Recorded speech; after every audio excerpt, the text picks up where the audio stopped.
Peperahan ka niya eh. Ano? Ikaw ang gagastos? Dagdag palamunin pa yan dito? Kapal din naman talaga ng mukha mo eh, no? Talagang titira ka dito, ha? Laban mo yan! Eh, sumusobra na kayo eh. Hindi naman ako katulong dito. Bakit hindi mo kita kaano-ano? Pare! Ma! Sige, pare! Isa pa! Tama na yun, pare!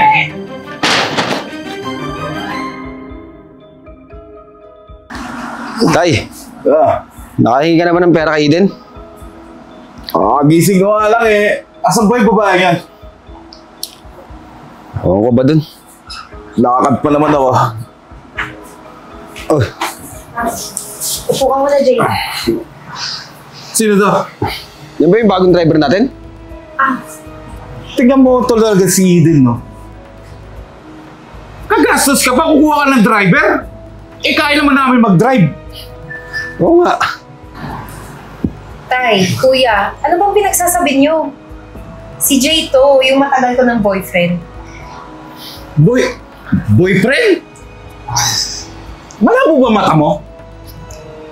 Alam mo ang itsura niyan? Uy, ikaw nga sa susunod, pumili-pili ka ng lalaki ha? Saan mo ba nakuha yan? Iho, kung ako sa'yo, umuwi na lang ng probinsya, magtanim ka ng kamote doon. Tay, kilalang kilala ko na si Jay. Matagal na kami magkarelasyon. At gusto ko sanang magpaalam sa inyo na dito muna siya titira. Tingnan mo, ngayon pa nga lang eh. Peperahan ka niya eh. Ano, ikaw ang gagastos? Dagdag palamunin pa yan dito? Tay, kilalang kilala ko si Jay. Tsaka siya na yung mapapangasawa ko. Kaya please lang, bigyan na naman ng respeto si Jay, oh. Kaya nga dito na siya titira eh.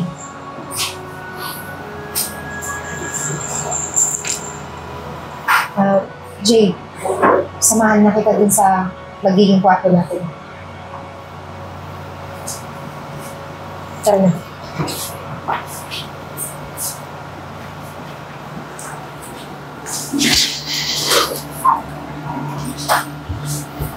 Paano ito? Pag nag-asawa yung kapatid mo, malamang hindi na makakapagbigay sa atin ng pera yan. Ako nang bahala doon sa lalaki na yan. Gagawin kong miserable ang buhay nun. Hindi yung magtatagal dito.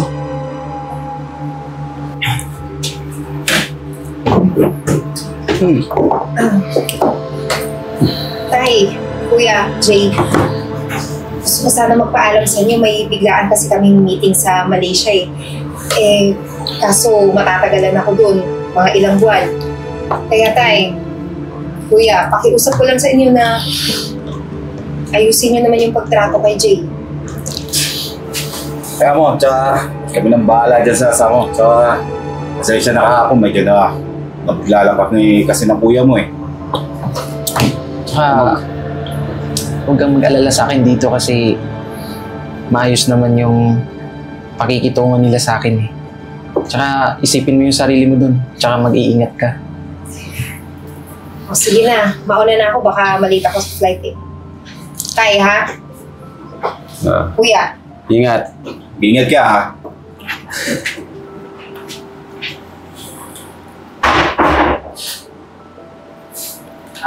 Kukuha lang po ako ng plato. Anong kukuha? Ha? Kapal din naman talaga ng mukha mo eh, no? Talagang titira ka dito, ha? Kung sa tingin mo, makukututan mo ng pera yung anak ko. Nagkakamali ka. Tay, hindi naman po pera yung habol ko sa anak niyo eh. Mahal na mahal po namin yung isa't isa kaya hindi ko po magagawa sa anak niyo yun. Sa tingin mo ba maniniwala ako sa lahat na sinasabi mo? Ha? Hoy, lalaki din ako ah. Kaya yung mga padali mo, alam ko na yan. At ito ang tatandaan mo, kahit piso, wala kang makukuha sa anak ko. Isa pa, itong tatandaan mo.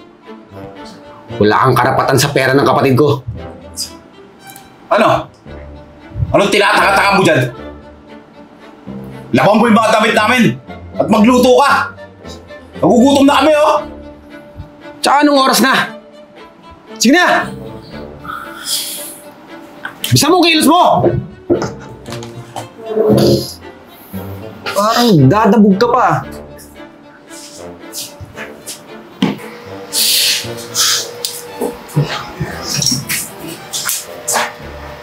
Tagal-tagal mo maglaba. Ang dami ko pong nilaban ng mga damit po ninyo eh. Tsaka, ang dami pa pong mga gawaing bahay na ginawa ko. Do! Huwag mo yan. Parating kaming bisita ha. Ayusin mo paglalaban yan. Baka pwede kayo na maglaban na ito eh. Ang dami ko na nilaban kanina eh. Tsaka, hindi pa ako kumakain. Nagugutom na nga ako. Tarantado ka talaga. Wala kang karapatan magreklamo ha. Laban mo yan! Sumusobra na kayo eh. Hindi naman ako katulong dito. Bakit sa akin nyo inuutos to? May mga kamay naman kayo. Ba't parang pumapalag ka? Ano? Lalaban ka ba? Kaya mo sarili mo! Ikaw, sumunod ka na lang! Ito na po. Lalaban na po. Susunod ka rin pala. Gusto mo masasaktan ka pa yan. Ano? Ayusin mo dyan ha.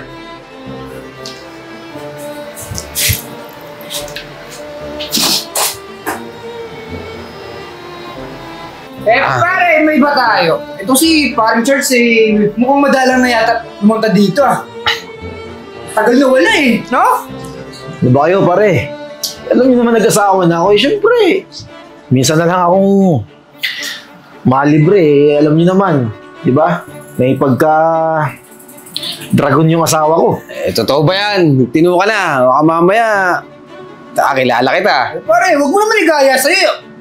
Matino na yung tao, pumayadong tao, no? Uy! Dahil babae yan. Pare naman, gagaya mo ako sa'yo, 3 na nabuntis mo, di mo pinalagutan. Sabi ko naman kasi sa'yo, pare. Pagdating sa babae, wag mo nang kanuhin kasi babalik lang din sa'yo. Siya. Pare sinasabi ko sa'yo, pag ikaw nakahanap ng katapat, baka makakulong ka. Problema pa sa'yo yung kapatid mo. Siya, tawagin mo lang. Bibili pa tayo. Lahat, pare Yeah, Brian. Baka pwedeng hinaan niyo yung boses niyo eh. Hindi kasi ako makatulog sa loob eh. Teka lang, Brian. Bakit di mo naman sinabi na may ibang tao pala dito? Pare, pasensya ka na. Nagkakasiyaan lang kami. Pare, bayaan mo. Wala yan. Walang pare Ba't nahingi ka ng pasensya dyan? Wala namang kwentang tao yan. Tsaka wala akong pakialam sa'yo kung di ka makatulog. Alam mo, nagkakasiyang kami dito. Bisita ko yan, Pinapahiya mo ba ako? Hindi, pare. Ang sa akin lang, respeto naman natin. Kasama mo rin sa bahay yan, Pare, okay lang yan. Ano ko ba? Minsan na nga lang tayo magkakasama. Natural na mag-ingay tayo. Pare, di mo naman sinabi na may boy ka pala dito Hoy, Jay! Masyado kang epal, ha? Pare, paglutuin mo ng pulutan natin. Meron naman tayong palaman dyan. Hindi yung puro panulak na lang. Kuya, sobra ka naman. Alam mo naman, di ba? Halos ako na yung nagtatrabaho dito sa loob ng bahay. Ako na nga lahat naglilinis Ginagawa niyo ako alila at katulong dito. Tatamaan to sa akin, pare. Tamaan mo na, pare. Huwag mo. Pare, sabi. Banatan mo, pare. Pare, hindi pa pwede sa kanya yung ganyan. Yung sinasagot-sagot ako. Ako yan. Banatan ko yan, pare. Panugin mo ako kung paano ako birahin niya. Try mo na. Biray mo na. Sobra ka naman.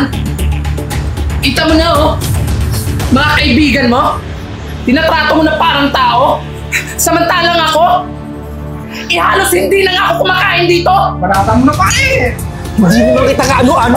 Pare! Sige, pare. Isa pa. Tama na yan, pare! Pare naman! Tingnan mo yung tao! Ayaw ko nung napapahiya ako sa mga barkada ko. Kilala niyo ako. Pare naman! Mapapakasawa pa rin ng kapatid mo. Yan yung ginawa mo. Pare. Siya, mamatay na yan. Mga napuruhan yata, pare, Kung sira-ulo talaga kayo, Pare, Boy? Bray! Yung bayaw mo may tama! pare. Ang kulit-kulit kasi. Bayaan mo yan, pare. Inuman tayo. Pare naman! Dahil sa ospital, Pare naman, ba't tutulungan yan? Hindi mo nga ano-ano yan eh. Masyado ka talagang mabait eh. Yaan mo na yan! Agatian lang yan! Jay?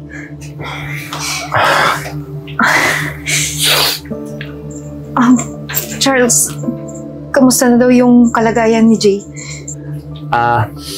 Okay naman. Pa-check na ng doktor, na CT scan na rin.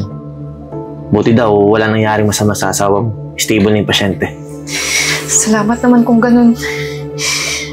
So, paano? Maiwan ko na kayo ha. Kanina pa kasi ako inatay ng asawa ko eh. Sige, salamat ulit.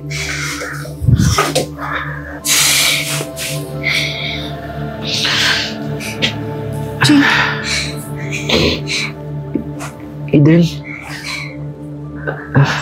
Ba't andito ka na? Di ba nasa Malaysia ka pa? tapos na yung business meeting ko sa Malaysia. Tamang-tama tinawagan ako ni Charles. Kaya sumugod ako dito. Alam ko na yung buong katotohanan pero pwede ko bang malaman bakit humantong sa ganito?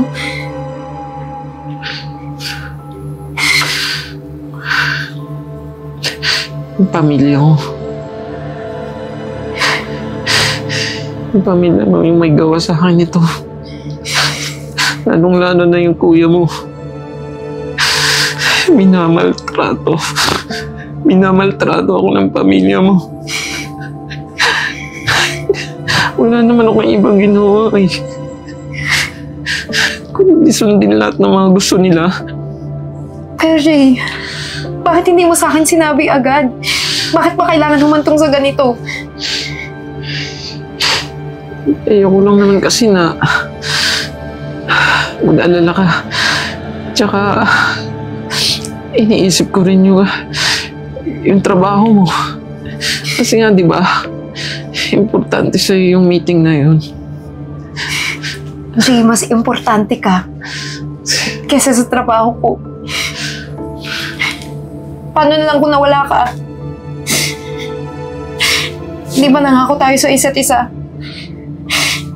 Na kahit anong mangyari, walang iwanan.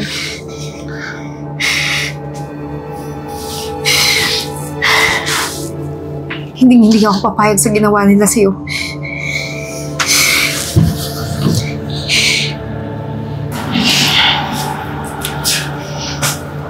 Oh, hindi kayo nagpasabi para nasundo namin kayo. Jay, pasensya ka na. Alam mo, kung marunong ka sana makisama, di sana hindi ka nagkaganyan. Tama. Kasi, ewan ko ba dito sa asawa mo?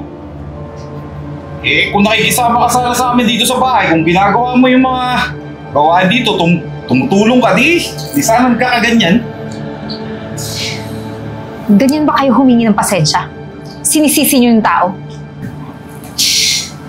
Tumigil na nga kayo. Alam ko na yung buong katotohanan. Muntik niyo pang ipahamak si Jay? Paano na lang kung nawala yung tao? Ha? Yung pinagagawa niyo sa kanya? Walang kapatawaran yun. Kaya simula ngayon, hindi ko na kayo bibigyan ng sustento. Pati ka lang, Eden. Eh, pamilya mo kami ah. Pamilya? Pamilya ba talaga yung turing mo kay Eden? Tito, mawalang galang na ha. Pero gusto kong malaman mo na ang obligasyon mo bilang ama kay Eden, ako yung gumawa. Ako lang naman yung dahilan kung bakit siya nakapagtapos. Tsaka isa pa, kung ano man ang meron siya ngayon, dahil yun sa akin. Kasi ako yung nagbigay ng trabaho sa kanya. Tsaka itong nilalait-lait at hinusga ninyo yung pagkatao ko, isang malaking sampal sa inyo yun. Tsaka yung sinasabi nyo sa akin, na pera lang yung habol ko sa anak nyo. Baka kayo. Hindi kami pumunta dito para makisama sa inyo. Nandito kami kasi gusto naming ipaalam sa inyo na aalis na kami dito sa bahay nyo. At isasama ko na si Eden. Dahil nakabili ako ng kondo. At doon na kami lilipat.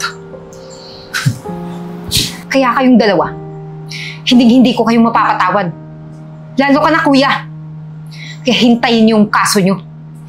At itong bahay na to, si Jay lahat gumastos dito.